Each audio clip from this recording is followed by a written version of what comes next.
In the year 869 CE, somewhere deep in what we now call the Guatemalan jungle, a stonemason at Tikal set down his tools. He was carving a monument, a stela that would record the deeds of his king, that would mark time according to the long count calendar, that would connect his present moment to the mythological origins of the cosmos itself. He had been trained since childhood in the sacred geometry of his craft. His father had carved monuments. His grandfather had carved monuments. For 600 years, his people had been carving monuments. He set down his tools and walked away. He never came back. No one came back. The monument remains unfinished to this day, a block of limestone half-carved with glyphs, abandoned mid-sentence. When archaeologists found it over 1,000 years later, they could read what had been written. They could see what was meant to come next. But the chisel marks simply stop. The work ends not with completion, but with silence. Imagine that stonemason's last day at work. The morning would have begun like countless others before it. Perhaps he woke in a small stone house at the edge of the residential zone, the air already thick with humidity even before dawn. His wife might have prepared a meal of maize porridge, the staple that had sustained his people for millennia. Their children, if they had survived the childhood diseases that claimed so many, would have been there, watching their father prepare for another day of sacred labor. The walk to the ceremonial center would have taken him through streets he had known his entire life, past houses where his cousins lived, where his childhood friends raised their own families, past the market where vendors would once have sold cacao, obsidian blades, colorful textiles brought from distant cities. But by 869, that market was much quieter than it had been in his grandfather's time. Fewer vendors, fewer goods, fewer people. The plaza itself, that great open space that had once hosted ceremonies attended by thousands, was largely empty now. Weeds grew between the paving stones. The grand residences of nobles that surrounded the plaza showed signs of neglect. Paint flaking from walls, courtyards overgrown. Some were already abandoned, their inhabitants having left for somewhere else. No one quite knew where everyone was going. He approached the monument he had been carving for weeks now. Or was it months? Time had become strange. The regular ceremonies that once marked the passage of days and years were performed less frequently now. Sometimes not at all. The astronomers still tracked Venus rising in the morning sky, still counted the days of the Tzolk'in calendar. But for what purpose? For whom? The stela stood partially carved, a massive piece of limestone that had required 40 men to move into position. He remembered that day. It had been one of the last times he had seen the kind of coordinated labor that once characterized every major project in the city. 40 men chanting as they moved the stone, supervised by an overseer who knew the ancient techniques. They had used log rollers and ropes woven from henequen fiber, the same methods their ancestors had used to build the great pyramids that loomed over the plaza. He picked up his obsidian blade, tested its edge with his thumb, still sharp. The glyph he was working on represented the king's name, a complex combination of syllabic and logographic signs that spelled out Kuhul Ajal, Divine Lord, Divine Lord. The irony was not lost on him. What kind of divine Lord cannot bring rain? For 3 years now the rains had failed. Oh, there was some rain, there was always some rain, but not enough. Not nearly enough. The reservoirs that honeycombed the bedrock beneath the city were at levels he had never seen. The great reservoir north of the plaza, the one his great-grandfather had helped construct, was less than a quarter full. Mud caked its bottom, cracking in the sun. Dead fish rotted in the shallows, their stench carrying across the plaza on hot afternoons. His children were thin. Everyone's children were thin. The maize harvest had failed again. People were eating the reserves, the stores of grain that were supposed to last through the dry season. But what would they eat next year and the year after? How long could this continue? He set the obsidian blade against the limestone and began to work. The sound of stone on stone echoed across the empty plaza. Chip, chip, chip. Each strike removed a small flake, slowly revealing the glyph beneath. This was meditative work, work that connected him to his ancestors, work that was supposed to matter. But did it matter? Would anyone read this monument? Would anyone care what this king did or did not do when that king could not fulfill his most basic obligation to maintain the covenant with the gods that ensured the rains would come? He worked through the morning, the sun climbing higher, the heat becoming oppressive. No clouds. There were never clouds anymore, just endless blue sky and a sun that beat down without mercy. Sweat ran into his eyes. His hands, calloused from decades of stonework, moved with automatic precision. But his mind wandered. He thought about his cousin who had left last season, just packed up his family and walked away. Others said he went north, toward the Yucatan, where there were cenotes, natural wells that held water even when the rains failed. Others said he went to the coast, where at least you could fish if the crops failed. No one knew for certain. His cousin had simply left, like hundreds of others, like thousands of others. At midday, he stopped to eat. His wife had packed him tortillas and a small portion of beans. He ate slowly, savoring each bite, knowing this might be all he got until nightfall. There was no feast waiting at home. No abundance, just careful rationing of dwindling supplies. As he sat in the shadow of the pyramid, he looked up at its massive stone flanks. This pyramid had stood for 3 centuries. His ancestors had built it layer by layer, each king adding his own contribution, making it higher, more impressive, more worthy of the gods. From its summit, priests performed ceremonies to bring the rain, to ensure the harvest, to maintain cosmic order. It had always worked. Until now. What had changed? Some said the gods were angry, that the kings had failed in their duties, that the proper sacrifices had not been made. Some said the end of a calendar cycle was approaching, that the world was entering a time of chaos before renewal. Some blamed warfare. The city had been fighting with its rivals for as long as anyone could remember, and the constant wars consumed men and resources that could have been used elsewhere. But he suspected the truth was simpler and more terrible. They had asked too much of this land. He could remember, just barely, when there were still patches of forest near the city, but those had all been cut down for farmland, for firewood, for construction timber. The hills around Tikal were bare now, nothing but scrub grass and eroded gullies. When rain did come, it ran off immediately instead of soaking into the ground. The soil washed away in red streams.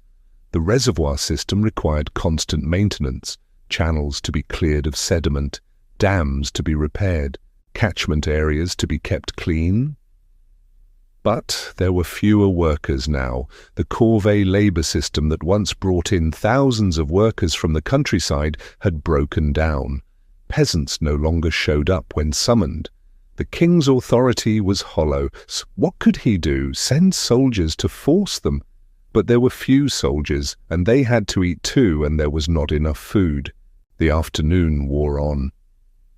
He returned to his carving, but his heart was not in it. The glyph took shape slowly, almost reluctantly. He found himself thinking about what he would take if he left, when he left. Because he knew now, with a certainty that settled in his chest like a stone, that he would leave, perhaps not today, perhaps not tomorrow, but soon. You could not eat monuments. You could not drink pyramids. When his children cried from hunger, carved glyphs offered no comfort.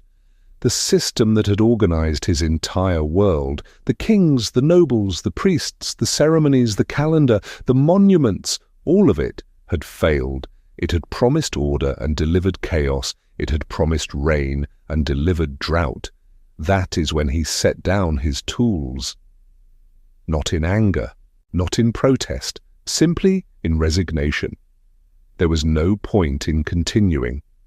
He looked at the half-finished glyph, at the monument that would now never be completed, at the plaza with its empty terraces, at the pyramids that would soon have no one to climb them. He picked up his tools, they were valuable, he could trade them for food on the journey, and began walking. Through the plaza, past the empty noble residences along streets where grass grew between the paving stones, past the reservoir with its exposed muddy bottom, past fields that should have been green with young maize but instead lay fallow and cracked. He did not look back. There was nothing behind him but monuments to a world that no longer existed. This happened not just at Tikal. Across the Maya lowlands, across hundreds of miles of jungle, across dozens of cities, across a civilization that had endured longer than the Roman Empire, people put down their tools and left. They left behind pyramids that touched the clouds. They left behind ball courts and palaces and astronomical observatories.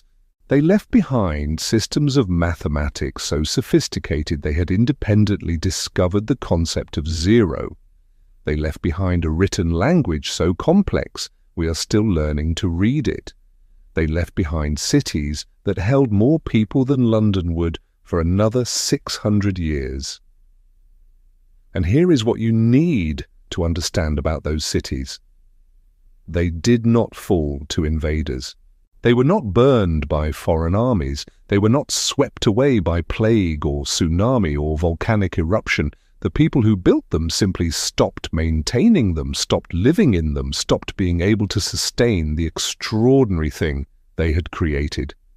Within 150 years, the jungle swallowed what had taken 1,000 years to build. By the year 900 CE, you could have walked through Tikal, a city that once held perhaps 100,000 people, and found it utterly silent. Vines crawled up the pyramids, trees grew through the plazas, jaguars denned in the temples. The reservoirs that had supplied the city with water during the dry season filled with sediment and weeds. The roads that connected Tikal to a network of allied and rival cities across the lowlands cracked and disappeared under vegetation. The silence would have been profound. A city built for tens of thousands of voices, merchants calling their wares, children playing in courtyards, priests chanting from pyramid summits, ball players competing in sacred games, craftsmen at work, women grinding maize, dogs barking, parrots squawking from cages, all of that reduced to the sound of wind through empty stone corridors and the rustle of leaves reclaiming plazas. The animal life would have changed too. During the height of the classic period, large predators kept their distance from human settlements. But with the people gone, jaguars returned. So did pumas, ocelots, margays. Peccaries rootled through abandoned courtyards. Coatis explored empty rooms. Spider monkeys and howler monkeys claimed the pyramid peaks as their territory, their calls echoing across spaces that once echoed with human ceremony. The vegetation came quickly in this tropical climate. Within a single rainy season, grass and weeds could cover a plaza. Within a decade, shrubs and saplings would be well established. Within a generation, Young trees would be growing through the roofs of houses. Within a century, mature forest would have reclaimed everything except the tallest pyramids, which would stand like green hills, their stone flanks completely hidden beneath vegetation. The civilization that had tracked Venus with precision across centuries, that had built structures aligned to celestial events thousands of years in the future, that had developed a calendar more accurate than the one Europe was using at the same time, that civilization disintegrated. This is not the story you think you know. You have heard, perhaps, that the Maya mysteriously vanished. You may have encountered that phrase in documentaries, in textbooks, even in academic works that should know better. The Maya mysteriously vanished. It appears with such frequency that it has become something close to received truth, a historical fact as established as the fall of Rome or the building of the pyramids. It is not true. Before we continue, I want to ask something of you. If you are finding yourself pulled into this mystery, if you are already wondering what could cause an entire civilization to simply stop, take a moment to like this video and subscribe to the channel. Your support makes it possible to keep exploring these deep historical puzzles. And I am genuinely curious, where in the world are you watching from right now? Drop a comment and let me know. I love hearing from people across the globe who share this fascination with the past.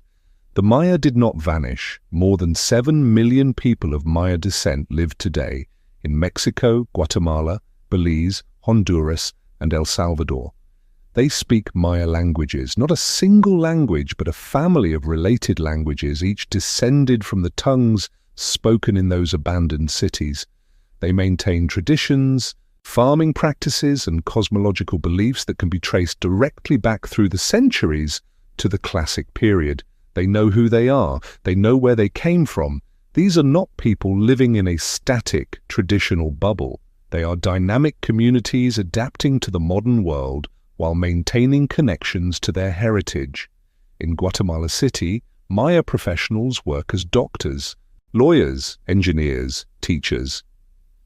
In the highlands, Maya farmers use cell phones to check crop prices while planting maize using techniques that predate the Spanish conquest.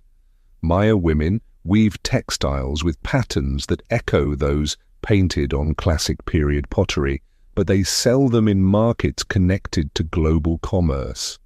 The survival and continuity of Maya culture is itself remarkable. They endured the Spanish conquest, which was devastating. They survived centuries of colonial exploitation. They survived attempts to erase their languages and convert them completely to Christianity. They survived civil wars in the 20th century that specifically targeted Maya communities in Guatemala. Through all of this, they maintained their identity. And yet the narrative persists. The Maya mysteriously vanished. This narrative serves a purpose. It makes the ruins exotic. It positions the ancient Maya as fundamentally other, mysterious, inscrutable, lost. It allows tourists to visit Tikal and treat it as a puzzle disconnected from living people. It allows the appropriation of Maya imagery and symbolism without acknowledging contemporary Maya communities. It is, in short, a narrative of erasure disguised as mystery. When we say the Maya mysteriously vanished, what we really mean is something more specific and, in its own way, more unsettling. We mean that the classic Maya civilization, the political and social order that built those cities, that sustained those populations, that created those monuments, that civilization collapsed. And it collapsed not through conquest or cataclysm, but through a kind of systemic failure so complete that people chose abandonment over adaptation. That is the mystery. Not where did they go, but why did they leave? Not what happened to the people, but what happened to the system that organized them. And perhaps most importantly, why, when conditions improved, did they not return? To understand what was lost, you need to understand what existed at the height of classic Maya civilization. Picture the year 700 CE. At this moment, Tikal is one of the largest cities on Earth. Its central precinct alone contains thousands of structures. The Great Plaza is surrounded by pyramids that rise more than 200 feet, structures so massive that they remain, even today, among the tallest pre-Columbian buildings in the Americas. The city spreads outward from this ceremonial core for miles, a sprawl of residential compounds, workshops, markets, and agricultural terraces. Let us walk through this city at its height. You enter from the south along one of the great causeways, raised roads paved with limestone stucco.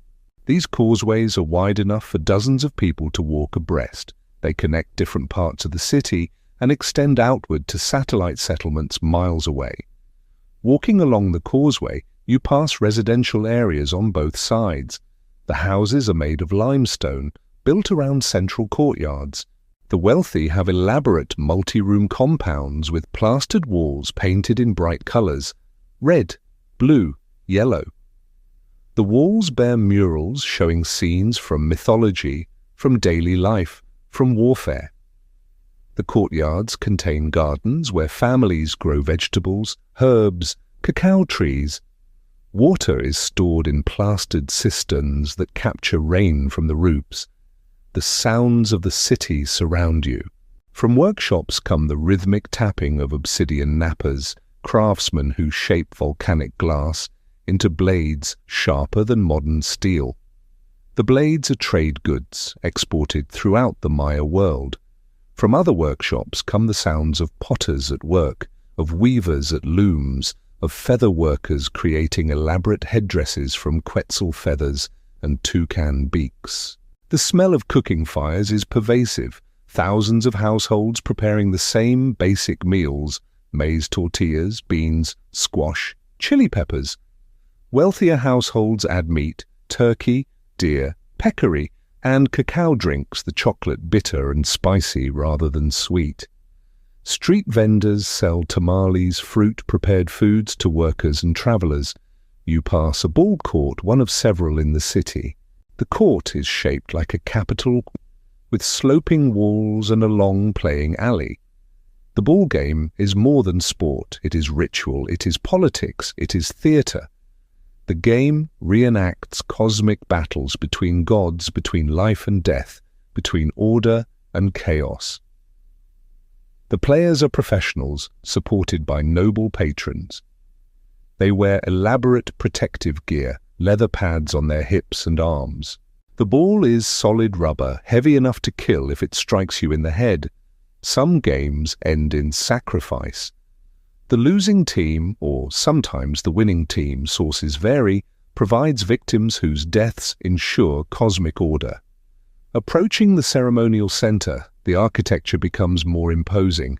You pass the palace complexes of noble families, multi-story buildings arranged around courtyards. These are not just residences, but centers of administration. Scribes work here, recording tribute payments on bark paper codices. Administrators organize labor drafts for public works. Nobles receive visitors, settle disputes, negotiate with envoys from other cities. And then you reach the Great Plaza. The first time you see it, the scale is breathtaking. The plaza is surrounded by pyramids on 4 sides. To the east, Temple Dwai rises over 150 feet, its 9 levels representing the 9 levels of the underworld. To the west, Temple 2, slightly shorter, but equally imposing. To the north and south, other pyramids, palaces, administrative buildings. The plaza floor is paved with stucco, polished to a brilliant white that is almost painful to look at in the midday sun. On ceremonial days, this plaza fills with thousands of people. Commoners gather to watch rituals performed by the king and his priests. The rituals often involve bloodletting, the king piercing his tongue or genitals with a stingray spine, letting his blood fall onto bark paper that is then burned. The smoke rises to the heavens, carrying messages to the gods. These are not minor events. They are the foundation of political legitimacy. The king's authority rests on his ability to perform these rituals correctly, to maintain the calendar, to ensure that cosmic order is preserved. If the rains come, if the maize grows, if the city prospers, then the king has fulfilled his duties. If the rains fail? But in the year 700, the rains have not failed, not yet. The system works, the reservoirs are full, the fields are productive, the city is growing. New construction is underway constantly. The royal dynasty can trace its lineage back through 20 kings. The inscriptions on monuments record victories over rival cities, ritual performances, royal births and deaths, all dated with precision using the long count calendar. The population density in the urban core rivals that of modern cities. People live in stone houses arranged around courtyards. They have access to an elaborate water management system, a network of reservoirs, channels, and dams that captures rainwater during the wet season and stores it for the 6-month dry season when virtually no rain falls. This system represents an engineering achievement of staggering sophistication, designed to sustain tens of thousands of people in an environment that has no rivers, no lakes, no surface water of any kind for half the year. Consider what this means. The Maya chose to build their civilization in one of the most challenging environments imaginable for sustaining large populations. The Yucatan Peninsula is essentially a flat platform of limestone. Rain that falls on the surface immediately drains through the porous rock.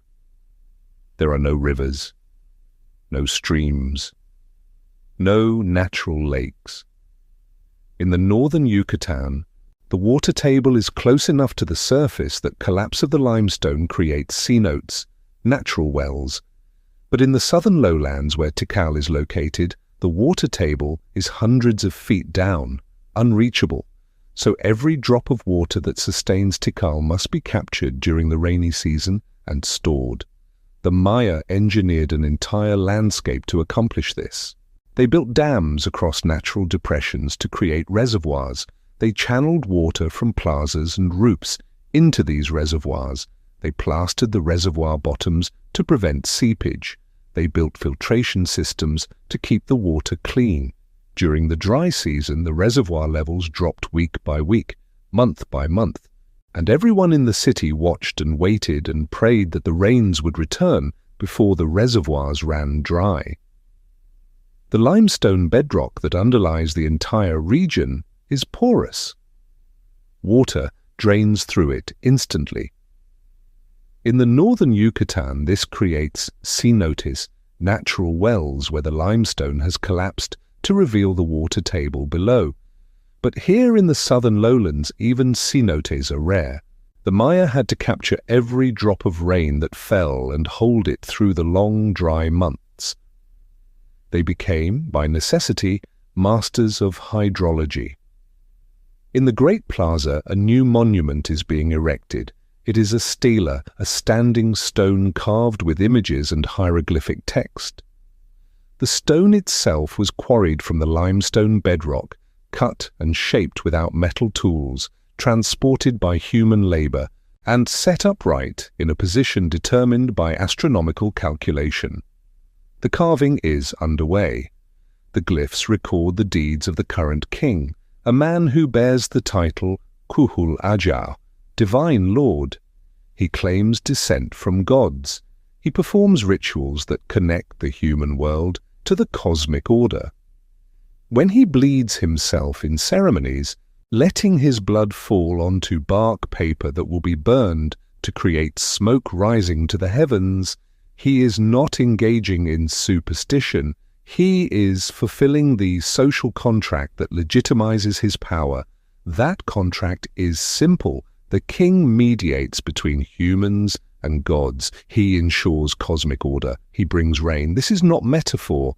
The king literally, explicitly claims responsibility for ensuring that the rains come.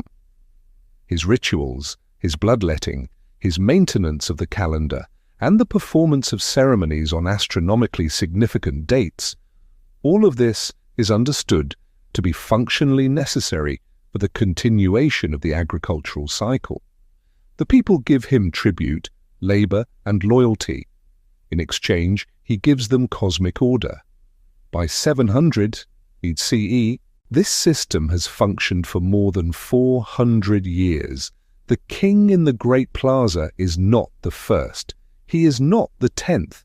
He can recite a dynasty reaching back through centuries. The monuments record them, their births, their accessions, their wars, their ritual performances, their deaths. The long count calendar, which measures time from a mythological creation date in 3114 BCE, allows for precise chronology. Events are dated not just to the year, but to the day. The Maya know exactly how long their civilization has endured, and it is growing. The king in the Great Plaza at Tikal has counterparts at Copan, at Calakmul, at Palenque, at Dos Pilas, at Caracol, at dozens of other cities across the lowlands. These cities are not part of a unified empire. They are independent polities, each ruled by its own divine king, each pursuing its own interests. They war with each other constantly. They form alliances that shift across generations.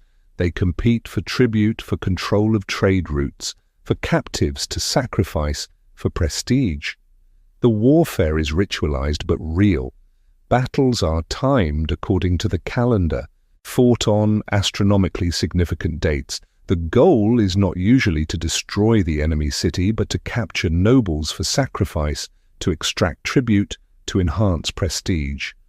A successful king raids his rivals regularly. He brings back captives who are displayed in the plaza, humiliated, and eventually sacrificed. The sacrifices are not random violence. They are theater, they are ritual, they are demonstrations of power, but they are also destabilizing. Constant warfare consumes resources. It creates cycles of revenge. It prevents cooperation, even when cooperation might benefit everyone. The Maya political system is inherently competitive, and that competition becomes more intense as population grows and resources become scarcer. But they share a civilization. A noble from Tikal could travel to Palenque, hundreds of miles away, and read the inscriptions. He would understand the calendar, the mythology, the social hierarchy, the ritual practices. The cities speak different dialects of Maya languages, but they are mutually intelligible. The elite across the lowlands participate in a shared culture of courtly refinement. They play the same ball game, a ritual sport with cosmic significance. They wear similar regalia, consume similar luxury goods, worship similar gods. The regalia is particularly striking. A Maya king or high noble in full ceremonial dress is a vision from another world. He wears an elaborate headdress topped with long green quetzal feathers that extend several feet above his head. The headdress frame is made of wood and adorned with carved jade, shell inlay, and mosaic work. His face may be painted blue or red. He wears jade ear spools, nose ornaments, lip plugs. His pectoral is a massive jade mosaic depicting a deity or ancestral spirit. His belt supports a decorative loincloth embroidered with images from mythology. He carries a ceremonial scepter, often in the form of a god figure.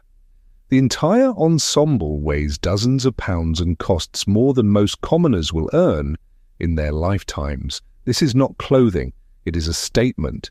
It says, "I am not like you, I am divine. I mediate between your world and the cosmos. I ensure that the sun rises, that the rain falls, that the maize grows.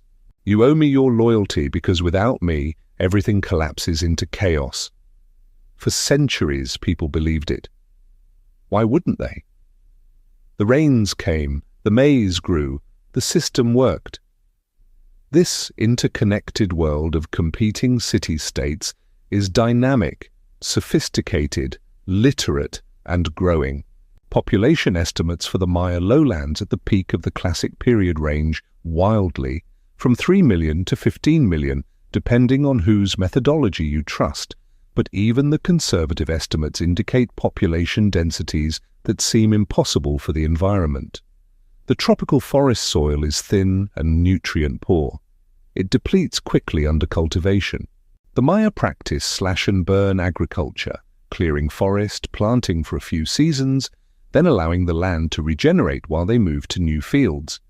This works when population is low, but by 700 CE, population is not low. The agricultural system is remarkably sophisticated. The Maya don't just practice slash and burn. They also build terraces on hillsides to prevent erosion and create level planting surfaces. They construct raised fields in wetlands, creating elevated beds separated by canals that provide water, drainage, and rich muck for fertilizing. They practice forest gardening, managing the forest itself to produce food, planting fruit and nut trees, encouraging useful plants, creating a mosaic landscape that is neither purely wild nor purely domesticated. But all of this requires land, miles and miles of land for every person. As population grows, the amount of land available per person shrinks. Fallow periods are shortened. Fields are replanted before the soil has fully regenerated. Yields begin to decline. The margin for error narrows. The forest around Tikal has been cleared almost completely. Pollen cores drilled from lake sediments show the transformation. In earlier centuries, the pollen record is dominated by tree species. By the late Classic period, it is dominated by maize and grasses. Deforestation approaches 95% in some zones. The city requires more than just water management. It requires constant expansion of agricultural land, constant importation of goods from peripheral zones, constant maintenance of an increasingly fragile system. The deforestation has consequences beyond just reducing farmland. Trees stabilize soil. Their roots hold the earth in place, especially on slopes. When you cut down the forest, rain washes the soil away. It flows down hillsides in red torrents during storms, carrying the topsoil away and depositing it in the bottom of reservoirs and canals. This process, erosion and sedimentation, makes the entire water management system less effective over time. The Maya are aware of this. They build retention walls, they terrace hillsides, they try to control erosion. But they are fighting a losing battle against basic physics. Clear-cut slopes erode, deforested landscapes retain less water. Local rainfall may even decrease as the forest disappears, and the local climate becomes drier. The Maya are inadvertently undermining the environmental basis of their own civilization, and then in the year 760 CE at a city called Dos Pilas, something changes. Dos Pilas is not one of the great capitals.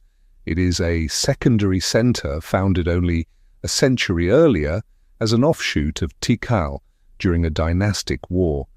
But it has grown into a significant power in the Petex Batun region. The king of Dos Pilas has constructed a palace, temples, a ball court. He has erected stelae celebrating his victories. He has, by all appearances, successfully established a dynasty. In 760, construction at Dos Pilas stops. Not gradually, not through a decline in ambition or resources. The stoppage is sudden and driven by desperation. Archaeologists excavating the site found something that chilled them. The palace had been torn apart. The finely carved stones of the royal residence had been pulled down and repurposed, built into crude defensive walls that encircled the ceremonial center. Imagine what this meant. The palace was not just a building, it was a symbol. It represented the king's power, his connection to the divine, the permanence of his dynasty. The stones were carved with glyphs and images celebrating the royal lineage. To tear those stones down, to smash them into rubble and build them into defensive walls, this was an act of desperation so complete that it acknowledged the collapse of everything the palace had represented. Who were they defending against? Probably rival cities, sensing weakness, moving in for the kill. The Petex Batun region had been engulfed in endemic warfare for decades. Dos Pilas itself had been one of the aggressors, conquering smaller sites, extracting tribute. But now the system was turning on itself. Without the resources to sustain professional warriors, without the tribute to pay allies, without the legitimacy to command loyalty, the king of Dos Pilas was reduced to tearing apart his own palace to create a fortress. The people of Dos Pilas had fortified themselves against attack, and they had done so using the only building material available, their own city. They had dismantled the symbols of their king's power and turned them into barricades. It did not work. By 761, Dos Pilas was abandoned. The population scattered into the surrounding forest. Some fled to nearby sites that still appeared defensible. Some may have died in whatever violence precipitated the collapse. Some surely died in its aftermath, from starvation, from disease, from exposure, once the systems that had sustained urban life broke down. Archaeologists found evidence of what happened next. Small settlements appeared in the forest around Dos Pilas, built on hilltops, surrounded by defensive palisades. These were refugee communities, people from the city trying to survive in a landscape that had been stripped of resources. They were not farmers living in harmony with nature. They were desperate urbanites trying to figure out how to survive without the infrastructure they had depended on. Most of these settlements did not last long. Within a generation, they too were abandoned. The people moved on or died or were absorbed into other communities.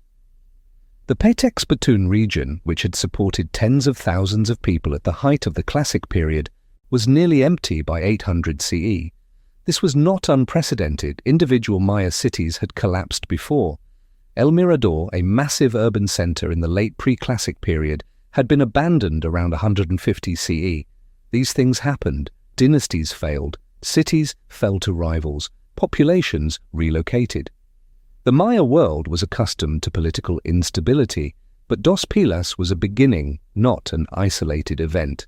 In 790, the last dated monument was erected at Bonam Pak, a site known today for its extraordinary murals depicting courtly life and ritual warfare. The murals show nobles in elaborate costume, captives being tortured, a victory celebration. They were painted around 790. After that, silence. The Bonam Pak murals are extraordinary documents. They show us what Maya court life looked like at its peak. We see musicians playing drums, trumpets, and rattles. We see nobles wearing jaguar skin capes and towering headdresses. We see captives stripped naked, their fingers bleeding from having their nails torn out, sprawled on stairs before the victorious king. We see the royal family dressed in white robes performing bloodletting rituals. We see dancers, attendants, children. And then the tradition that created these murals simply ended. The artists who painted them, trained in a tradition going back centuries, stopped painting. The nobles who commissioned them disappeared. The court that gathered for these ceremonies dissolved. The last mural at Bonam Pak shows a triumph, but it was a hollow triumph, the final flowering of a culture that was about to implode. In 799, Palenque, one of the most beautiful cities ever constructed by the Maya, a place of breathtaking architectural achievement set against forested mountains, recorded its last long count date. The site had been continuously occupied for over 1,000 years. Its kings had been among the most powerful in the Maya world. Its inscriptions were among the most detailed, providing historians with unprecedented information about dynastic politics, warfare, and ritual life. Palenque is special. Nestled in the foothills of the Chiapas Mountains, it had abundant water from springs and streams. Unlike Tikal, it did not depend on reservoirs. It had natural advantages that should have made it more resilient. Its architecture is also distinctive. Elegant buildings with mansard roofs, delicate stucco sculptures, hieroglyphic texts so detailed that we know the names, relationships, and life stories of multiple generations of its royal family. The most famous king of Palenque was Kinich Janab Pakal, who ruled for 68 years in the 7th century. His tomb, discovered deep inside the Temple of the Inscriptions, contained his body adorned with jade jewelry, his face covered with a jade mosaic mask. The sarcophagus lid shows him at the moment of death, falling into the jaws of the underworld, with the world tree rising above him, connecting the underworld, the earthly realm, and the heavens. This was a dynasty that understood monumentality, that created art and architecture of stunning beauty, that recorded its history in exhaustive detail. And yet it too fell silent. The last inscription at Palenque is not dramatic. It does not record a disaster. It simply marks a date, a ritual, a king performing his duties. And then the record stops. The king did not carve another monument. His successor did not carve a monument. The tradition that had continued for centuries simply ended. What happened at Palenque is unclear. The site was not destroyed. There is no evidence of invasion or burning. Population seems to have declined gradually rather than suddenly. Perhaps the political system simply lost legitimacy. Perhaps the connection to Palenque's extensive network of alliances and tribute relationships broke down as other cities collapsed. Perhaps the elite simply left, moving to other centers that still seemed viable. In 810, Quirigua, a site that had produced some of the largest stelae ever carved by the Maya, monuments so massive that moving them required hundreds of laborers, recorded its last date. Quirigua's stelae are engineering marvels. The largest weighs 65 tons, a single piece of sandstone transported from a quarry several miles away, carved with incredibly intricate relief sculptures and hieroglyphic texts, and set upright. This required organizational capacity, technical knowledge, and the ability to mobilize massive amounts of labor. The fact that Quirigua was erecting these monuments at all speaks to a functioning political and economic system. And then it stopped. The last stela marks a date in 810 CE. After that, nothing. The tradition that had motivated the quarrying, transporting, carving, and erecting of these massive stones, a tradition that represented enormous investments of labor and resources, simply ceased. In 892, Copan fell silent. Copan is crucial to this story because we know more about its final decades than almost any other site. The skeletal remains recovered from Copan's later occupation layers tell a grim story. 80% of individuals from the final period show markers of severe nutritional stress. Their bones reveal childhood malnutrition, interrupted growth, vitamin deficiencies. These were not poor peasants from the periphery. These were the urban population, the people who should have had the best access to resources. The bone chemistry tells us what people were eating. In the final decades at Copan, diets were increasingly restricted to maize and little else. The variety that had characterized earlier periods, the meat, the fish, the diverse vegetables, was gone. People were subsisting on tortillas and not much more. Children's bones show Harris lines, horizontal lines of arrested growth that appear when a child experiences severe malnutrition. A child grows, then experiences starvation or disease, stops growing while the body deals with the crisis, then resumes growing if the crisis passes. Each line represents a crisis. Many children in the final period at Copan have multiple Harris lines. They were experiencing repeated crises, their growth repeatedly interrupted. Teeth tell a similar story. Enamel hyperplasia, defects in tooth enamel caused by nutritional stress during childhood, is rampant in the final period. So are cavities, which increase when people eat more carbohydrates and less protein. The people of Copan in its final decades were malnourished, hungry, and suffering. And yet the monuments continued to be erected. The last king of Copan was named Yaks Passage Chan Yopat. His monuments still stand.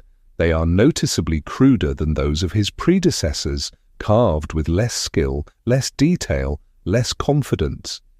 Whether this reflects a loss of craft knowledge, a loss of resources to pay skilled artisans, or simply the desperation of a failing state, we cannot know.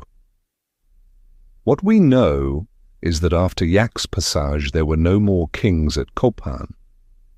The dynasty that had ruled for 400 years ended. Yaxpasage's reign was troubled. The inscriptions suggest political instability, challenges to his authority. There is evidence of burning at elite residences, possibly indicating internal conflict, nobles fighting each other as the system fell apart. The last monument erected under Yaxpasage is dated to 822 CE. It is carved on an altar, and it shows the king in full regalia performing a ceremony. Everything about it suggests normalcy, continuity, the expectation that the dynasty would continue. It did not. After 822, no more dated monuments were erected at Copan. Construction ceased. The archaeological record suggests that some population remained. People continued to live in the city for a time, but the political system had collapsed.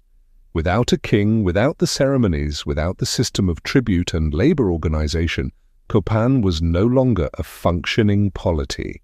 It was just a collection of increasingly desperate people living among monuments to a world that no longer existed. In 830, Tikal, the greatest of all Maya cities, the site that had dominated the southern lowlands for half a millennium, erected its last stela. The monument stands in the Great Plaza to this day. It is unfinished. The carving stops mid-glyph. This is the monument our stonemason was working on, the one he abandoned, the physical evidence of the moment when the tradition ended. By 816, when that stonemason at Tikal walked away from his work, the collapse was well advanced. Cities across the southern lowlands had already fallen silent. The network of royal courts, of ritual ball games, of diplomatic marriages and military alliances, of scribes and astronomers and merchants, that entire interconnected system was disintegrating. In 889, Washaktun recorded the last date. In 909, a site called Tonina, far to the southwest, erected the final long-count monument anywhere in the Maya lowlands. After 909, the tradition of carving dated monuments ended. Not because people forgot the calendar would be maintained in other regions in the northern Yucatan and the highlands, but because the political and religious system that the monuments served had ceased to function. The southern lowlands, which had been home to millions of people at the height of the classic period, were largely empty by the year 1000. The cities were not burned. They were not destroyed. They were simply abandoned. The pyramids still stood, the palaces still stood, the carved monuments still stood, their glyphs recording dates and deeds from a world that no longer existed. The jungle returned. Slowly at first, then with increasing speed, vegetation covered the plazas, the buildings, the roads. Trees grew through the roots of temples. Vines pulled down walls. Within a few centuries, the cities were invisible beneath the forest canopy. Travelers could pass within a few hundred yards of a pyramid and never know it was there. When Spanish conquistadors arrived in the 16th century, they found thriving Maya populations in the Yucatan and the highlands. They encountered cities like Mayapan and Tulum, kingdoms like the Quiche and Kaqchikel. They met resistance from sophisticated polities with armies, hierarchies, and strategies. But the Spanish never saw the classic cities. Those were already lost to memory. The mystery, the real mystery, is what happened in that century and a half between 760 and 909. Because the Maya did not leave a record explaining their departure, there are no monuments that say, "and then the rain stopped and we could not survive." There are no glyphs carved in the final days that explain the decision to abandon everything. There is only the abrupt cessation of the record itself. For 1,000 years the ruins sat in the jungle, utterly unknown to the outside world. Local Maya populations knew of them. The sites appear in colonial period documents, sometimes described as the homes of ancestors or spirits. But they were not understood as part of a continuous historical narrative. The knowledge of what had happened, of why the cities had been built and why they had been abandoned, was lost. In the 19th century, European and American explorers began to rediscover the ruins. John Lloyd Stephens and Frederick Catherwood travelled through the Maya lowlands in the 1840s, documenting sites like Copan and Palenque with a combination of genuine archaeological interest and romantic speculation. Stephens's published accounts brought the Maya ruins to widespread attention for the first time. The response was fascination tinged with bafflement. Stephens and Catherwood were an odd pair. Stephens was an American diplomat and travel writer, Catherwood an English architect and artist. Together they made 2 expeditions through Maya territories, battling malaria, difficult terrain, and political instability. Catherwood created detailed drawings of the ruins, remarkably accurate given the circumstances. His illustrations showed Europeans and Americans for the first time what these ruins actually looked like. The reaction was skepticism. Many refused to believe that indigenous Americans had built these structures. The prevailing racial theories of the 19th century simply could not accommodate the idea. The Maya must have been colonists from the Old World, Egyptians, Phoenicians, Romans, Israelites, Atlanteans, anyone but indigenous Americans. These theories were proposed seriously by educated people and published in respected journals. Who had built these cities? The prevailing racial theories of the 19th century could not accommodate the idea that indigenous Americans had created such sophisticated architecture and art. Early theories proposed that the Maya were descended from Egyptians or Phoenicians or the lost tribes of Israel, anything but an independent development of civilization in the Americas. These theories were wrong, of course, and they were motivated by prejudice. But they reveal the depth of the challenge the Maya ruins posed to contemporary understanding. Even after it became clear that the Maya were indeed indigenous to Mesoamerica, that they had developed their civilization independently, the question remained, why did they abandon these cities? For more than a century, that question generated theories. Earthquake, disease, foreign invasion, peasant revolt, soil exhaustion, social decadence, failure of the elite, interruption of trade routes. Each theory had proponents. Each could point to some evidence. None could explain the full pattern of collapse. The earthquake theory was proposed because some sites show evidence of structural damage. But earthquakes are common in the Maya region, and there is no evidence of a catastrophic earthquake in the 9th century that would explain the widespread collapse. The disease theory suggested that epidemic illness swept through the lowlands. But there is no skeletal evidence of epidemic disease, no mass graves, no signs of the kind of sudden mortality that would indicate plague. The invasion theory proposed that foreign armies destroyed the cities, but there is no evidence of burning, no layers of destruction, no indication of foreign occupation. The peasant revolt theory suggested that the common people rose up against the elite. This is more plausible. There is evidence of elite residences being burned at some sites, but a revolt does not explain why the cities were abandoned rather than reorganized under new leadership. The soil exhaustion theory proposed that overfarming depleted the soil. This has some support. Soil erosion and degradation are visible in the archaeological and environmental record. But soil exhaustion is a gradual process. It does not explain the relatively rapid collapse. The social decadence theory, popular in earlier decades, suggested that Maya civilization became corrupt, effete, unable to sustain itself. This theory reflects more about the prejudices of those who proposed it than about the Maya. All of these theories had problems. They could not explain why the collapse happened when it did, why it spread across the entire southern lowlands, why some cities fell earlier and others later, why people did not return. The breakthrough came not from archaeology but from climatology. In the 1990s, researchers began extracting sediment cores from lake beds in the Yucatan. These cores contain layers of sediment deposited year after year, decade after decade, century after century. By analyzing the chemical composition of the sediments, scientists can reconstruct past climate conditions with remarkable precision. The key indicator is the ratio of titanium to aluminum. During wet periods, more titanium is washed into the lake from the surrounding watershed. During dry periods, less titanium accumulates.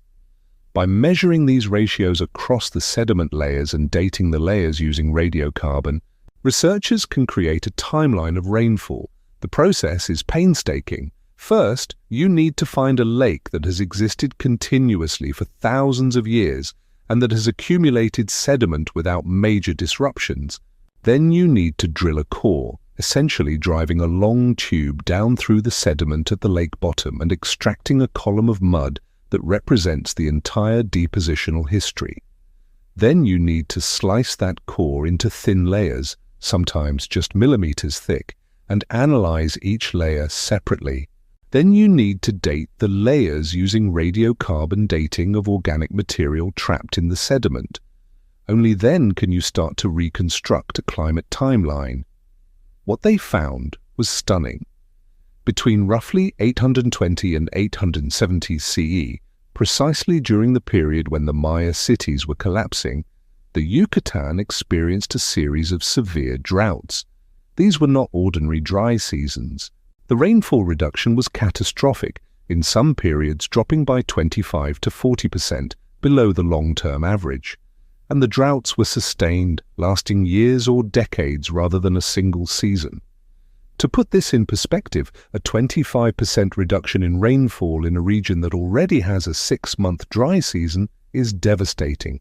The reservoirs that were designed to hold water through the dry season would run low or empty. Fields would fail, forests would die back, animals would flee or die. The entire ecosystem would be stressed. And it lasted not for 1 year, but for decades. Year after year of below-average rainfall. Dry seasons that extended, wet seasons that disappointed, reservoirs that never filled completely, anxiety that built across generations. The most severe drought occurred around 862 CE. This was not inferred from later reconstruction. This is visible in the sediment cores as a distinct layer where titanium levels plummet. The drought of 862 was likely the worst in a millennium. This drought appears in multiple climate proxies, not just lake sediments but also cave formations, ocean sediments, tree rings. Every method of reconstructing past climate shows the same signal. This was real. This happened. Additional evidence came from speleothems, mineral deposits in caves, essentially stalactites and stalagmites. These form from water seeping through limestone. The chemical composition of the speleothems reflects the composition of the rainwater, which varies with climate. Analysis of speleothems from Yucatan caves confirmed the lake sediment data. Severe, sustained droughts in the 9th century. The speleothems provide even finer resolution than lake sediments. Because they grow continuously, layer by layer, and because their chemistry responds directly to rainfall, they can show variations on a seasonal or even monthly scale. The speleothem record from the 9th century shows not just drought, but a pattern of extreme variability. Some years with almost no rain, others with closer to normal rainfall, creating a roller coaster of hope and despair. Ocean sediment cores from the Cariaco Basin off the coast of Venezuela provided a third line of evidence. The Cariaco Basin sediments reflect rainfall in northern South America and the Caribbean, which are linked to the same climate patterns that affect the Yucatan. The Cariaco data showed the same drought signal. 3 independent climate proxies, using different methodologies, analyzing different materials, all converged on the same conclusion. The Maya cities collapsed during a period of unprecedented drought. The correlation was too strong to ignore. For the first time, archaeologists had a clear environmental trigger for the collapse. The droughts explained the timing, the geographic pattern. Southern cities collapsing first because they had no cenotes, northern cities surviving longer because they had access to groundwater, and the mechanism. Without rain, the reservoir systems failed. Without water, the cities could not be sustained. This is the explanation that has achieved something close to consensus in contemporary Maya archaeology. The classic Maya collapse was precipitated by climate change. A civilization that had developed in a relatively stable climate regime suddenly faced conditions it was not designed to handle. The droughts did not cause the collapse directly. People do not simply die of thirst and vanish, but they triggered a cascade of failures. Agricultural yields dropped. Populations that had been sustained at the edge of carrying capacity could no longer be fed. Political systems that derived legitimacy from the king's ability to ensure cosmic order lost credibility when the rains did not come. Trade networks that depended on surplus production broke down when there was no surplus. Cities that had competed for prestige turned to desperate warfare for resources. Imagine what it meant when the rains failed. The Maya agricultural calendar is precisely timed to the rainfall cycle. You clear fields during the late, dry season. You burn the cleared vegetation at the very end of the dry season, just before the rains are expected. The ash fertilizes the soil. Then, as soon as the first rains come, you plant maize. The maize germinates and grows during the wet season. You harvest at the end of the wet season or the beginning of the dry season. This system requires reliable rainfall timing. If the rains come late, your planting is delayed and your crops may not mature before the dry season returns. If the rains come early but then stop, a false start, your seeds germinate and then die. If rainfall during the wet season is significantly below normal, your crops are stressed and yields drop. Now imagine this happening year after year. You plant with hope. The first rains come. Your maize germinates. But the rains taper off. The young plants wilt. You watch your fields die. You harvest what you can, perhaps a fraction of what you needed. You eat your stored reserves. You hope next year will be better. Next year is not better, or it is better, but not good enough, or it is actually worse. The variability is almost as destructive as the overall drought. You cannot plan. You cannot adapt. You are trapped in a crisis that has no clear solution. The collapse was systemic. Once it began, each failure reinforced the others. Declining agricultural production meant less tribute to support the royal court. A weakened court meant reduced ability to organize labor for water management infrastructure. Failing infrastructure meant further declines in agricultural production. Warfare consumed resources that could have been used to maintain the system. Population began to move away from the cities, seeking areas where water was more reliable. As population declined, the labor available to maintain reservoirs, clear fields, and defend against raids also declined. The system entered a death spiral. This explanation is compelling. It accounts for much of the evidence, and yet it does not fully satisfy. Because droughts, even severe droughts, are not unusual in the Yucatan. The climate record shows that droughts had occurred before during the Classic period. Some were nearly as severe as the 9th century droughts. The Maya had survived them. Why were these droughts fatal? Moreover, the drought explanation does not account for the variation in collapse timing.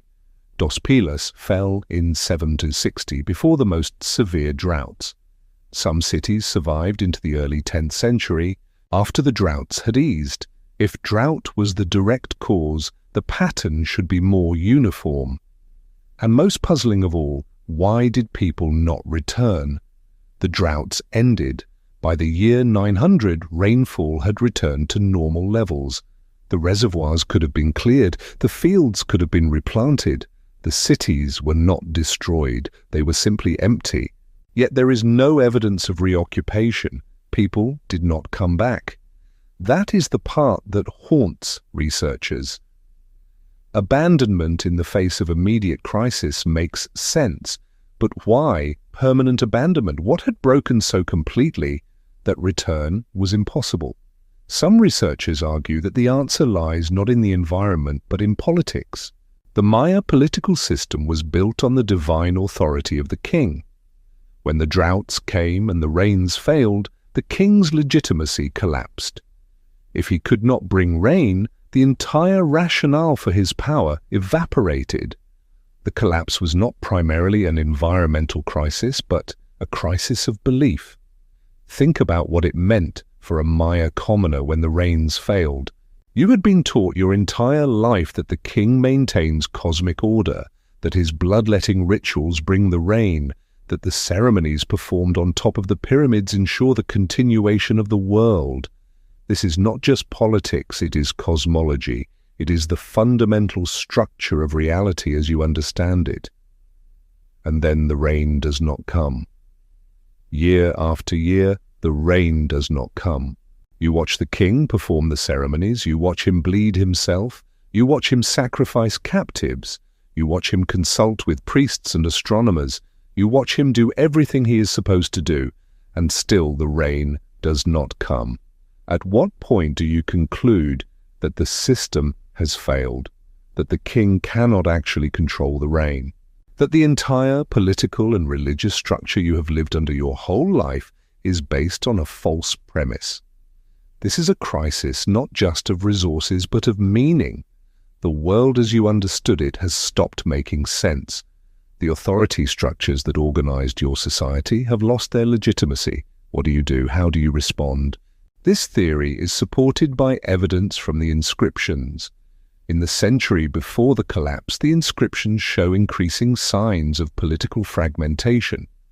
More sites were claiming independence from overlords, more wars were being fought. The political landscape was becoming chaotic. When the drought struck, they hit a system that was already unstable. The problem with the political collapse theory is that Maya politics had always been unstable. Warfare was constant, dynasties rose and fell. The system was built to handle political turbulence. Why did this particular crisis destroy the entire regional order? Another theory focuses on environmental degradation.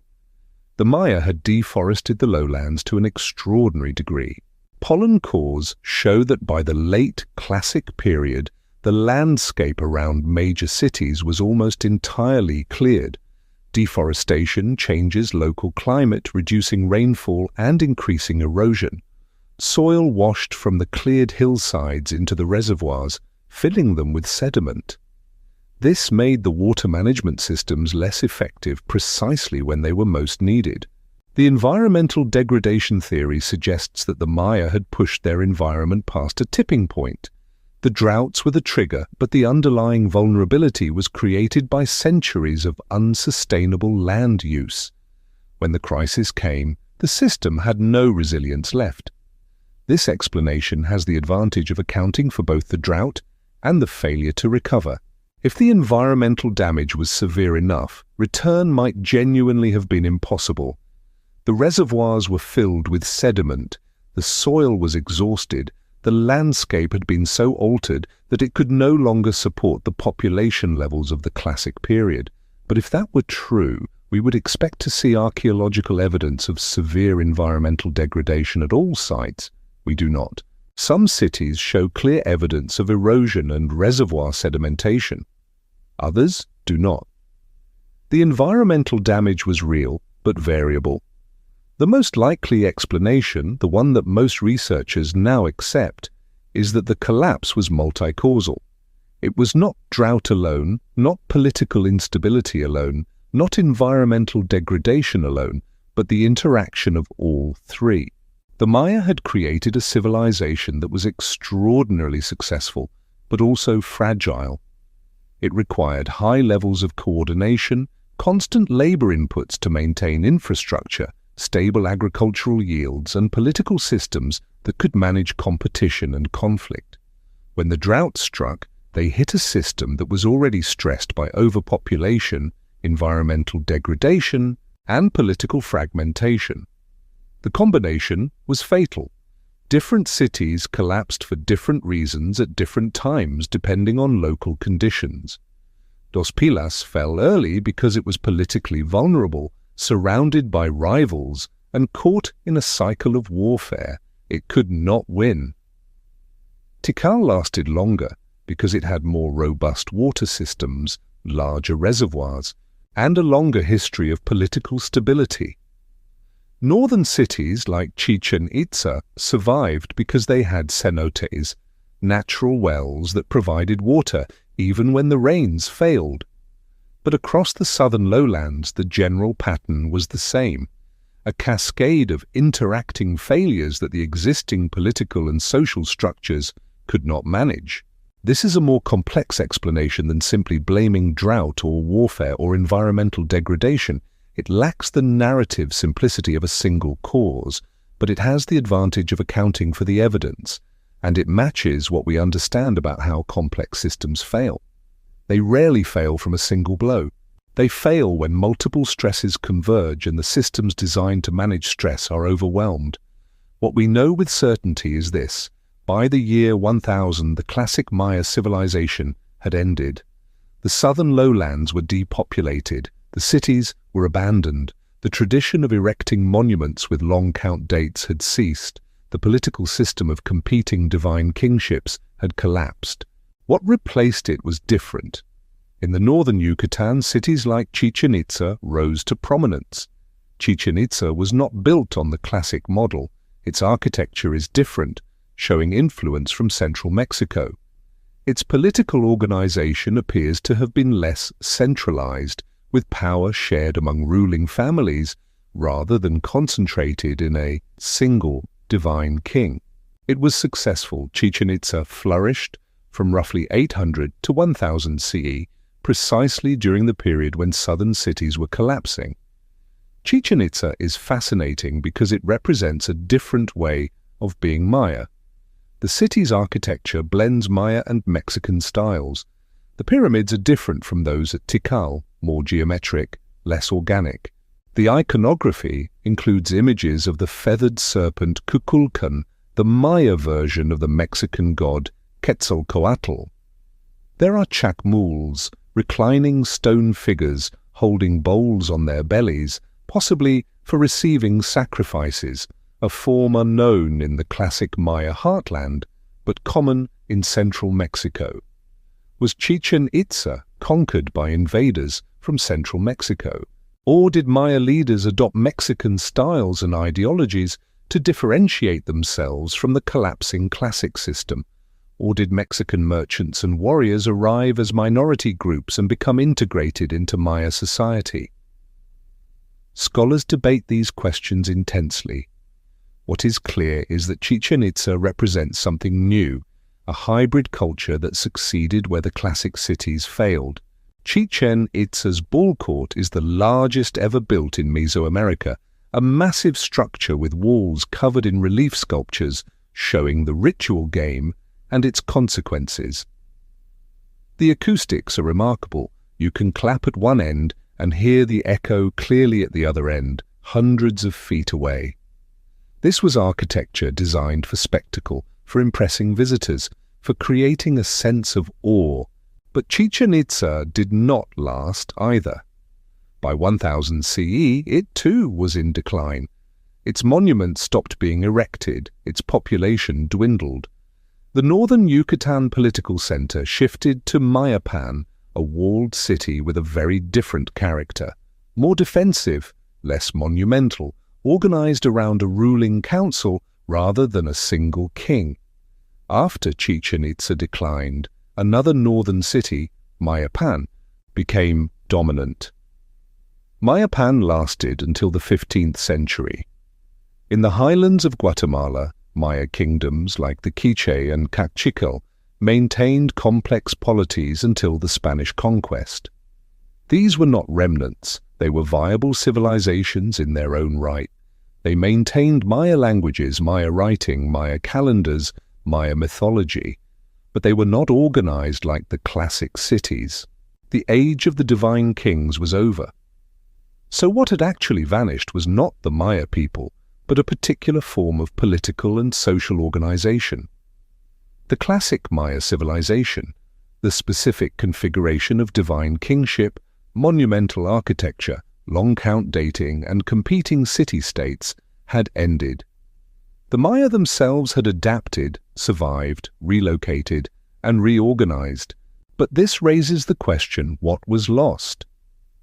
Imagine being a scribe in Tikal in the year 850. You are trained in one of the most sophisticated writing systems ever developed. You can read texts carved centuries earlier. You understand astronomical cycles measured across thousands of years. You participate in a literate culture that spans the lowlands. You know that your work, the glyphs you carve, will endure. Permanence is built into your worldview. The monuments your ancestors erected still stand. The traditions you maintain have been maintained for longer than you can imagine. Your training began when you were a child. Perhaps you were identified as talented, able to memorize the complex signs of the writing system. Perhaps your family had wealth or connections to the court. You were sent to study with a master scribe. You learned to mix paints from minerals and plants. You learned to prepare plaster for murals and bark paper for codices. You learned the 500-plus glyphs of the Maya writing system, not just how to draw them, but how to read them, how they combine phonetically and logographically, how the same word can be spelled in multiple ways for aesthetic effect. You learned that writing is not just recording, but creating reality. When you carve a king's name and titles, you are not merely documenting who he is, you are constituting his identity, connecting him to his ancestors and to the gods. When you record a date in the long count, you are not just noting when something happened, you are positioning that event within cosmic time, relating it to the creation of the world and to future cycles yet to come. This was specialized knowledge and it carried prestige. You were not a common laborer. You were an artist, a scholar, a keeper of sacred knowledge. Kings depended on you. Without scribes, their deeds would not be remembered. Without scribes, the calendar could not be maintained. Without scribes, the connection to the past would be lost. And then, within your lifetime, it falls apart. The cities you visit as a young man are abandoned by the time you are old. The networks of scribes and astronomers that you were trained to join dissolve. There is no one left to teach, no one left to read. The system that gave your work meaning ceases to exist. What you lose is not just material prosperity or political stability. You lose the entire framework of meaning. The classic Maya worldview was built on continuity, on connection to the past, on the maintenance of cosmic order through ritual performance.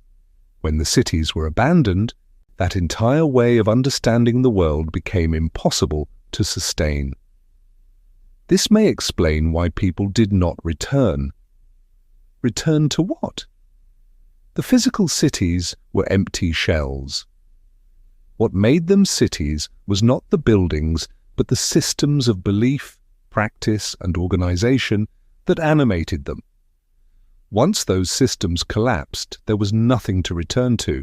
The Maya who survived relocated to areas where water was more reliable, where they could practice agriculture without the elaborate infrastructure required in the southern lowlands, where they could organize themselves in ways that did not require the constant labor inputs of the classic system.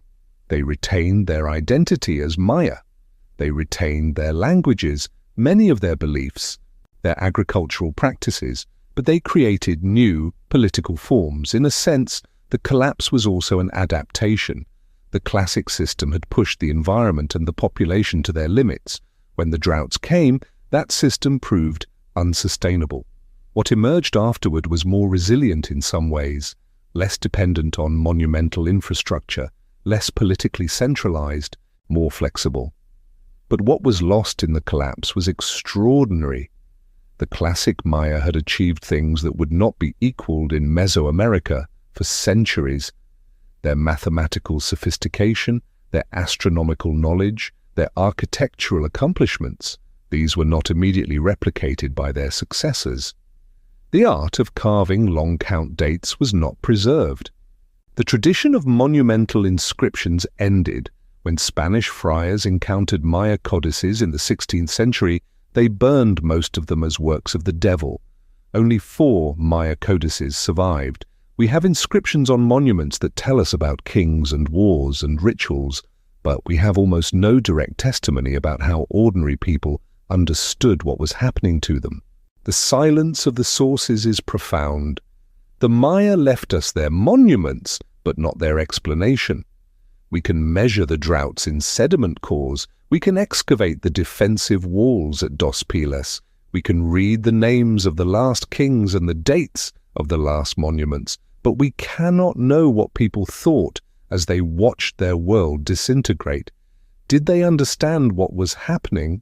Did they recognize that the system was collapsing, or did they experience it as a series of local crises, a failed harvest here, a war there, a drought this season, without seeing the larger pattern? Did the elites realize that their authority was slipping away? Or did they believe until the end that the next ceremony, the next sacrifice, the next monument would restore order? These questions cannot be answered with certainty. We can only infer from the archaeological record. And what that record suggests is complexity. Some cities fortified themselves, suggesting awareness of threat. Some monuments were defaced, suggesting political upheaval or intentional rejection of the old order. Some construction projects were abandoned mid-work, suggesting sudden departure.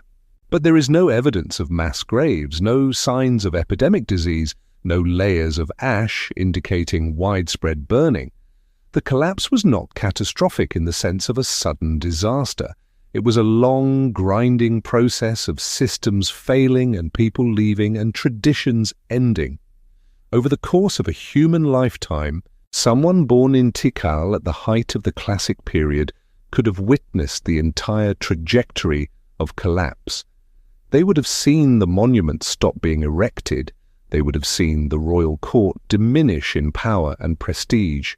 They would have seen population decline as people moved away. They would have seen the maintenance of public buildings cease. They would have seen the jungle begin to reclaim the plazas. And at some point, they or their children would have made the decision to leave.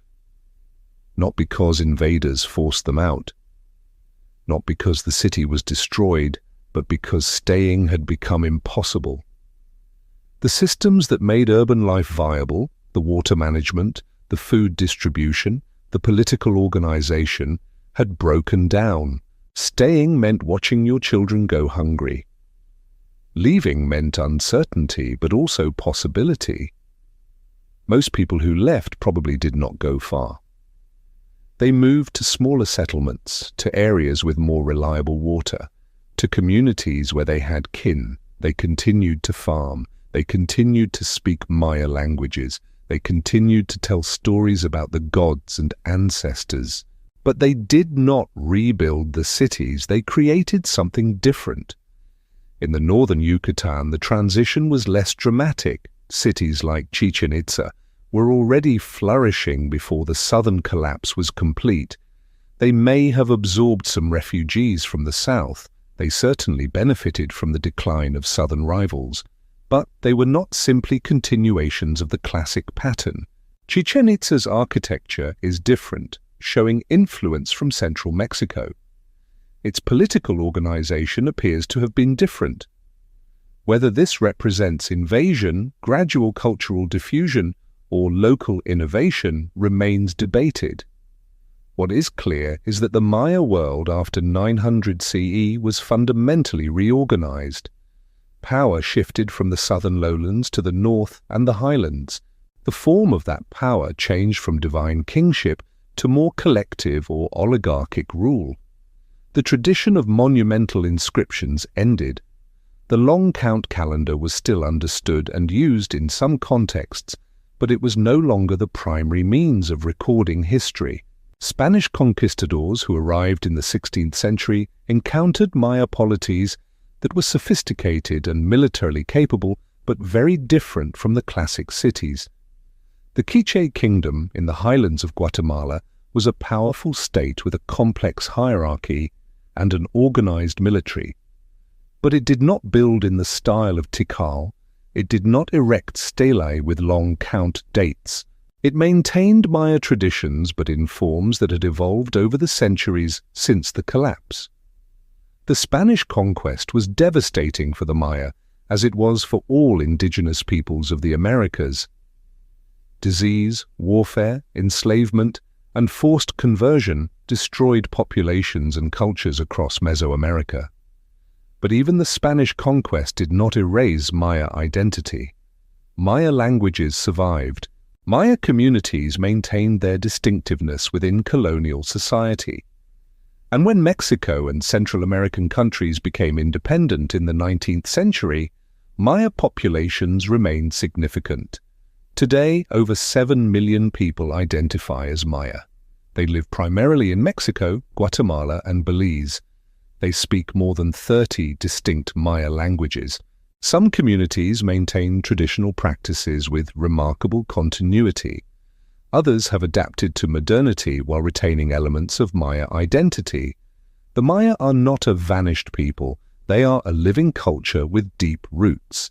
So why does the myth of the mysterious disappearance persist? Part of the answer is the dramatic appeal of mystery.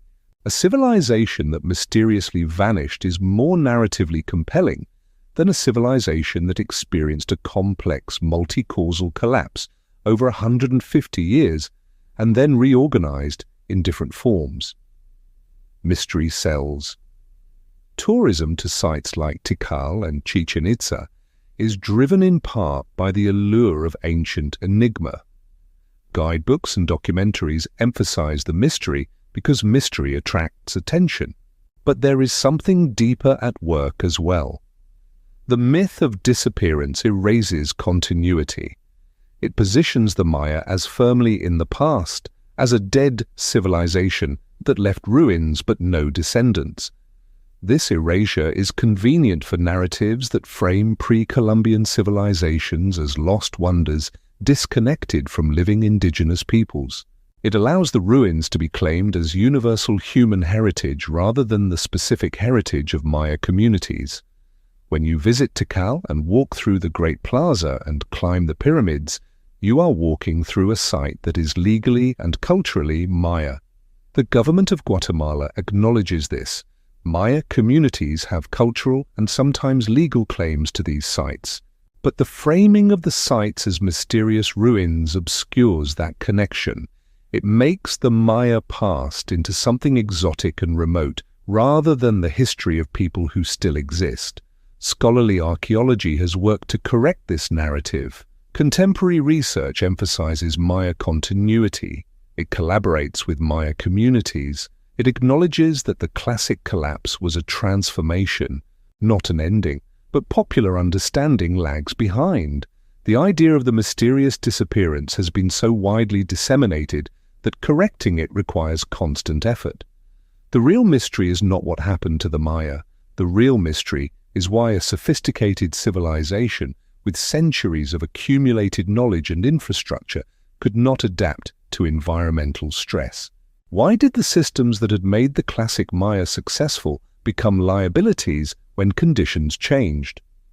This question is not just historically interesting, it is urgently contemporary. We live in a moment of environmental stress. Climate change is altering rainfall patterns, increasing the frequency of droughts and floods, and pushing ecosystems toward tipping points. The global population is higher than ever. Our systems are complex and interdependent. We rely on infrastructure for water, for food distribution, for energy, for communication that must be constantly maintained. The Maya collapse offers a case study in how sophisticated societies respond to environmental crisis. And the lesson is not comforting. The Maya were not ignorant. They were not primitive. They had detailed astronomical knowledge. They understood their environment well enough to sustain large populations for centuries. And yet when the droughts came, they could not adapt. Why not? One answer is that complexity itself creates vulnerability. The classic Maya system required enormous inputs of labor and resources to maintain. The reservoir systems had to be constantly dredged to remove sediment. The terraces had to be maintained. The political hierarchies had to be supported through tribute. The whole apparatus was productive. It enabled large populations to live in an environment that could not naturally support them, but it was also fragile. When yields declined due to drought, there was no slack in the system. Everything was already operating at capacity. Another answer is path dependence. The Maya had invested centuries in developing a particular way of organizing society. The divine kingship, the monumental architecture, the calendar system. These were not just cultural preferences, they were the foundation of political legitimacy. Changing them would have required a revolution, and revolutions are difficult to orchestrate in the middle of a crisis. A third answer is inequality. The classic Maya society was hierarchical.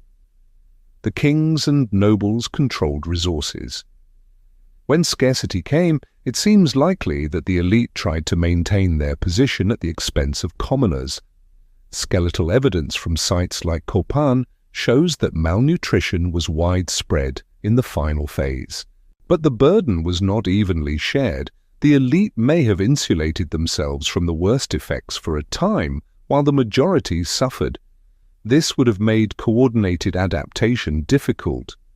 Why would commoners labor to maintain a system that was failing them? All of these factors, complexity, path dependence, inequality, are present in modern societies. We have built systems that are productive but fragile. We have institutions and ideologies that are difficult to change. We have inequalities that make collective action difficult. When environmental stress comes, we may find ourselves in a similar position to the classic Maya, aware of the problem, sophisticated enough to understand it, and yet unable to mount an effective response. The Maya collapse is sometimes invoked as a cautionary tale. Jared Diamond's book Collapse uses the Maya as one of several examples of societies that failed to adapt to environmental challenges. The lesson Diamond draws is that societies must heed environmental limits or face ruin. This is not wrong, but it is incomplete. The Maya did not fail for lack of knowledge. They understood their environment, they developed technologies to manage it. What they lacked was the political and social flexibility to transform their systems when those systems stopped working. The divine kings could not admit that they could not bring rain without delegitimizing themselves. The elite could not redistribute resources without giving up their privileges. The population could not reorganize without abandoning the cities and the infrastructure those cities represented. In the end, people chose abandonment over transformation. They left the cities rather than trying to save them. This was, in its way, a rational response. The cities had become traps. Staying meant continuing to invest labor in systems that were failing. Leaving meant starting over, but it also meant freedom from obligations that no longer made sense. The Maya who walked away from Tikal were not giving up. They were adapting in the only way available to them. They could not save the classic civilization, but they could save themselves and their culture, and they did. Maya culture survived. It changed, but it endured. What was lost was not the people, but a particular form of civilization. And maybe that is the real mystery worth contemplating. How much of what we consider essential to our civilization is actually essential? How much is contingent, dependent on specific conditions that might change? If our systems fail, what would we take with us, and what would we leave behind?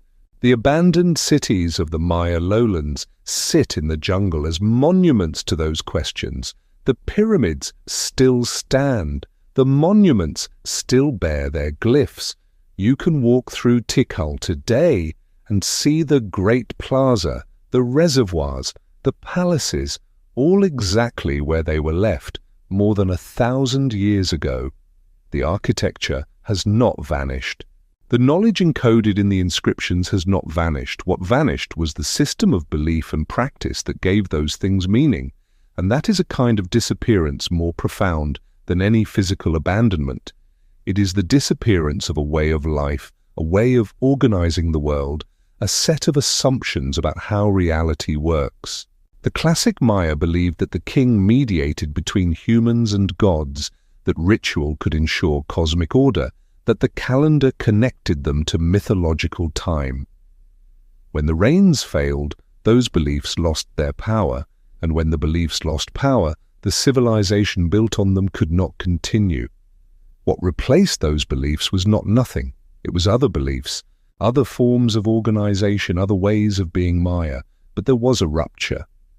The continuity was broken, and the cities remained empty because there was no way to bridge that gap. You cannot go back to a worldview you no longer believe in.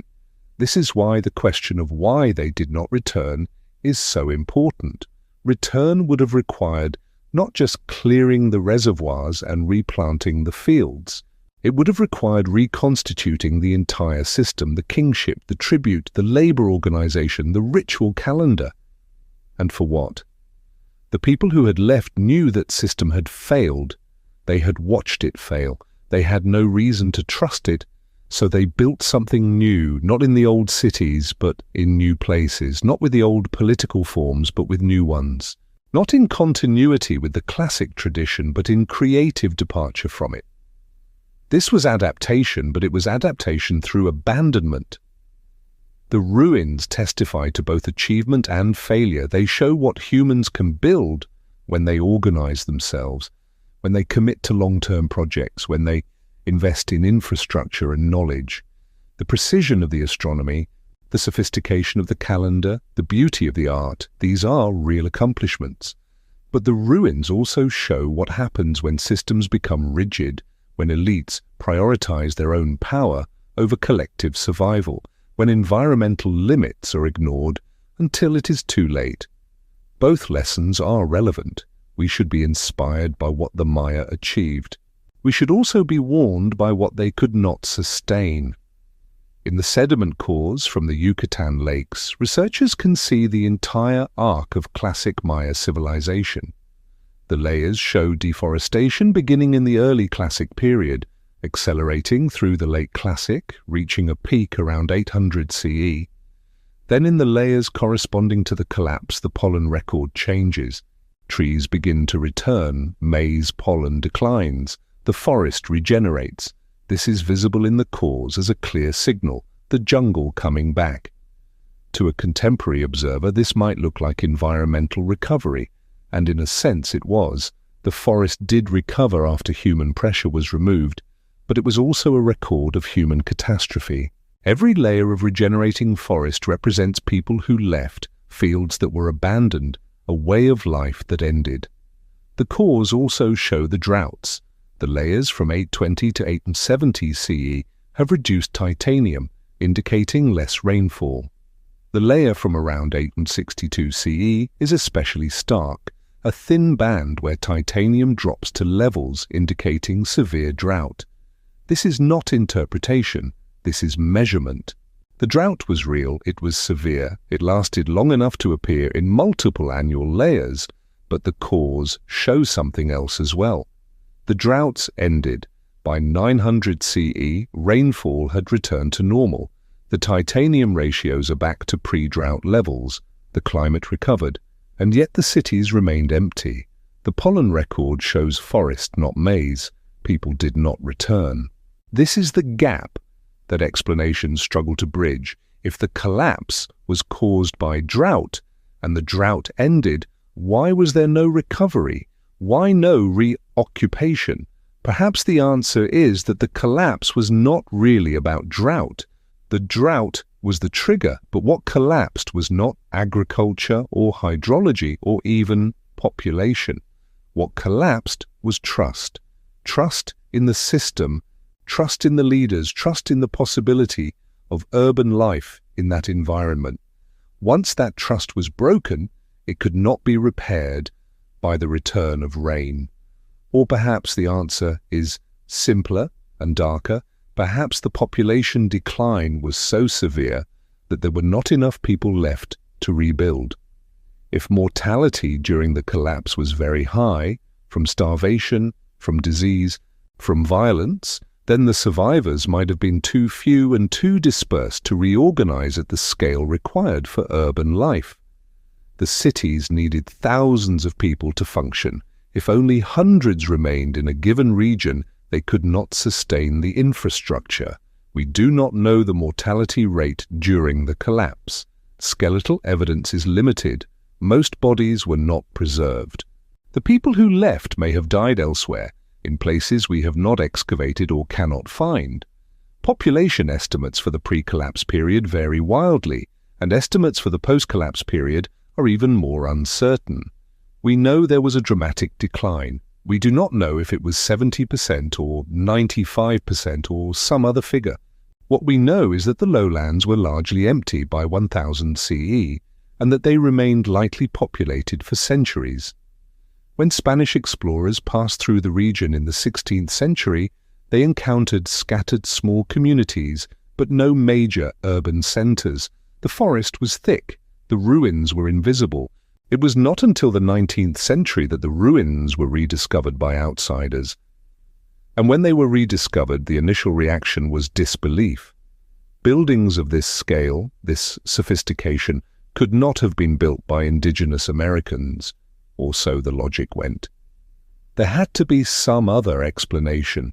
Egyptian colonists, Phoenician traders, Atlantean refugees. The theories multiplied, each more fanciful than the last. These theories were wrong, and they were motivated by racism. But they point to something real, the scale of the achievement. The classic Maya cities were extraordinary. They were built without metal tools, without the wheel, without draft animals, in an environment that was challenging for agriculture and urban life. The fact that they were built at all is remarkable. The fact that they were abandoned is shocking. Contemporary archaeology has dismantled the racist theories and established beyond doubt that the Maya were indigenous to Mesoamerica, that they developed their civilization independently, and that their achievements were their own. But the sense of scale remains. Walking through Tikal, you are confronted with pyramids that rise higher than 20-story buildings. You see plazas that could hold tens of thousands of people. You see reservoirs that could store millions of gallons of water. You see evidence of planning, of engineering, of sustained collective effort across generations. And then you remember this was all abandoned. The people who built it walked away. The systems that made it possible fell apart. The knowledge required to maintain it was lost. Not all the knowledge. Maya culture survived. Maya languages survived. Many traditions survived. But the specific knowledge of how to organize labor for monumental construction, how to maintain the long count calendar on public monuments, how to sustain divine kingship across competing city-states, that knowledge was not passed down, or if it was passed down, it was not used. The post-classic Maya did not build like the classic Maya. They organized themselves differently. They had different priorities. This suggests that the collapse was not just a failure of systems, but a deliberate choice to build different systems. The people who survived the collapse did not try to recreate what had been. They created something new. This was not because they had forgotten how to build pyramids or carve monuments. It was because they had learned that those things did not guarantee survival. Monumental architecture had not saved the classic cities. Divine kings had not brought rain. The calendar had not protected them. So they built differently. In the northern Yucatan, architecture became less monumental. In the highlands, cities became more fortified and more politically decentralized. Across the Maya world, there was a shift away from the classic model. This was adaptation through transformation. But here is what haunts the ruins. The transformation came too late for the southern lowlands. The cities there were not transformed, they were abandoned, and the question is whether transformation earlier could have saved them. If the Maya had recognized the unsustainability of their system before the droughts, if they had reduced population pressure, if they had reorganized politically, if they had distributed resources more equitably, could they have avoided collapse? We cannot know. History does not offer controlled experiments. We cannot rerun the 9th century with different choices and see what happens. But we can ask the question, and the question matters because we face similar challenges. Our systems are also pushing environmental limits. Our populations are also concentrated in cities that require constant inputs of resources. Our political structures are also resistant to change. Our inequalities are also profound. The Maya collapse is sometimes framed as a story about environmental determinism. Climate changed, civilization fell, end of story. But that framing removes human agency. The Maya made choices. They chose to deforest their landscape. They chose to concentrate population in cities. They chose to invest in monumental architecture rather than agricultural sustainability.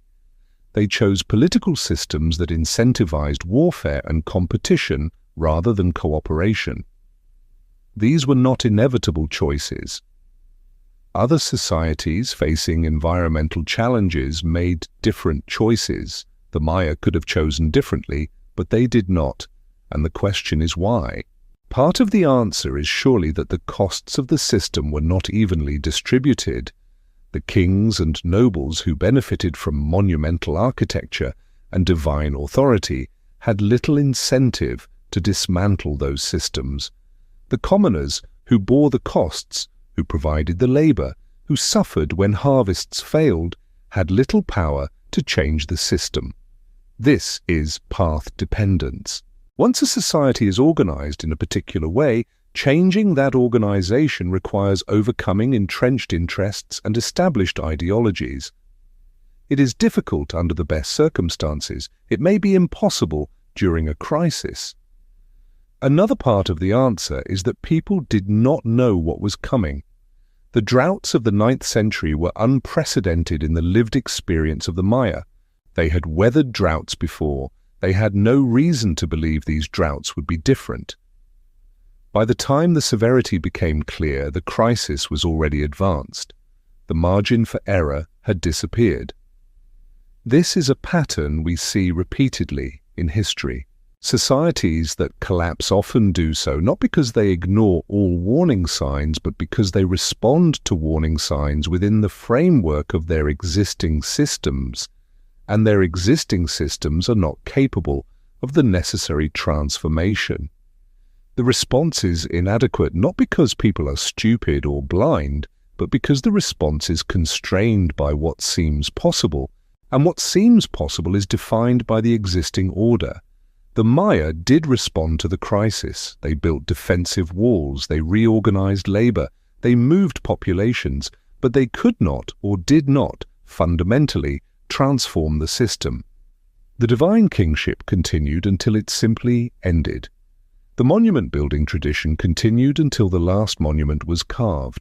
There was no gradual transition to a new form. There was persistence until collapse. And then there was abandonment. Walking through the ruins today, you can still see the last moments of that persistence. At Tikal, the unfinished monuments. At Dos Pilas, the palace stones repurposed into walls. At Copan, the increasingly crude stelae of the final kings. These are not signs of ignorance or incompetence. They are signs of people trying desperately to maintain a system that was falling apart around them. They kept carving until they could not. They kept building until they could not. They kept performing the rituals until there was no one left to perform them for. And then the jungle came back. slowly at first. Vines creeping over the plazas, seeds taking root in cracks in the limestone. Small trees growing in the courtyards. Over decades, the vegetation thickened. Over centuries, the forest reclaimed everything. The pyramids became hills, the plazas became clearings, the reservoirs became swamps, the cities became invisible. For 1,000 years the cities were forgotten. They existed in a twilight state, neither destroyed nor inhabited, neither lost nor found. Local populations knew of them but as ruins, as places of the ancestors, not as part of a continuous history. The connection to the classic past was maintained in language, in stories, in some practices, but not in institutional memory. No one knew exactly when the cities had been built or why they had been abandoned. That knowledge had to be reconstructed. It required archaeology, epigraphy, the decipherment of the glyphs, the correlation of the long count calendar with modern dating, excavation across hundreds of sites, analysis of countless artifacts. It required the development of new technologies, radiocarbon dating, LIDAR, climate proxies from sediment cores. It required centuries of work by thousands of researchers. And even now, after all that work, there are things we do not know. We do not know the population of the classic Maya world within a factor of 2 or 3. We do not know the mortality rate during the collapse. We do not know the precise mechanism by which the political system failed. We do not know what happened to most of the people. We do not know why they did not return. These gaps in knowledge are not failures of archaeology. They are intrinsic to the evidence. The Maya did not leave written accounts of the collapse. They left monuments that stop. They left cities that were abandoned. They left a record of achievement and then silence. We can measure droughts in sediment cores, but we cannot measure despair. We can excavate defensive walls, but we cannot excavate the decisions that led to their construction. We can read the names of kings, but we cannot read their thoughts. So we infer, we construct models, we propose theories, we debate, and slowly a picture emerges. It is not complete, it will never be complete, but it is coherent. The classic Maya civilization was a remarkable achievement built on fragile foundations. When environmental stress exceeded the capacity of those foundations, the system collapsed. People adapted by leaving, by reorganizing, by building differently. The Maya survived, the civilization did not. This is the story the evidence tells. It is less dramatic than a mysterious disappearance. It is more complex than a simple environmental catastrophe, but it is more truthful and it is more relevant because it shows that collapse is not a mystery, it is a process. It happens not because people are primitive or ignorant, but because systems become rigid, because inequalities create brittleness, because environmental limits are real, because political structures can fail. The ruins stand as testimony. They say, look at what we built. Look at what we could not sustain, learn. Whether we are learning is an open question. We visit the ruins, we admire the pyramids, we marvel at the astronomy and the art. But do we internalize the lesson? Do we recognize that our own systems might be fragile? Do we see the parallels between the Maya environmental crisis and our own? Do we understand that collapse is not something that happens to primitive societies in the distant past, but something that can happen to any society that pushes beyond its limits? The Maya were not primitive, they were sophisticated. That is what makes their collapse so instructive. If sophistication was sufficient to prevent collapse, the classic Maya would still be building monuments. But sophistication is not sufficient. It may not even be necessary. What matters is resilience, adaptability, the capacity to transform systems when transformation is required. The Maya did adapt, eventually, but the adaptation came in the form of abandonment and reorganization. The southern lowlands were emptied, the classic civilization ended, new forms emerged elsewhere. This was successful in the sense that Maya culture survived, but it was catastrophic in the sense that millions of people likely died and centuries of accumulated infrastructure and knowledge were lost. Could it have been different? Could the Maya have adapted within the classic framework, transforming their systems gradually rather than abandoning them?